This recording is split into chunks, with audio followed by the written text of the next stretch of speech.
सारे मिलके कर रहे हैं ना, वो नज़र ही नहीं आती मायूसी कहीं से। मतलब किसी न किसी जगह से मौजूदाना तौर पे आपके रास्ते बन रहे होते हैं, आपके लिए आसानियाँ पैदा हो रही होती हैं।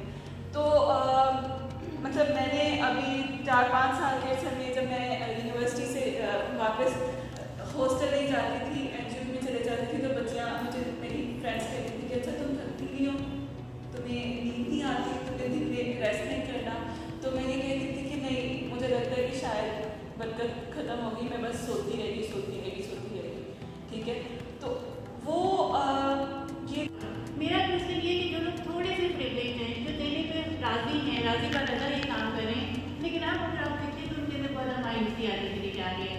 एज अ स्टूडेंट हम भी ये बात करते हैं कि हम पाकिस्तान से चले जाएँ, और पाकिस्तान से बाहर रहने वाले अगर सिटीजन की बात करें सर, वो ऑनेस्टली ज़कात पाकिस्तान में भिजवाते हैं, तो अपना सदका खैरात पाकिस्तान में भिजवाते हैं। वो ऐसा नहीं है कि वो देने को तैयार नहीं है। जब स्टूडेंट्स होते हैं तो हमारी लाइफ में इसकी घूम रही होती है कि ग्रेड्स अच्छा आ जाए और जो है वो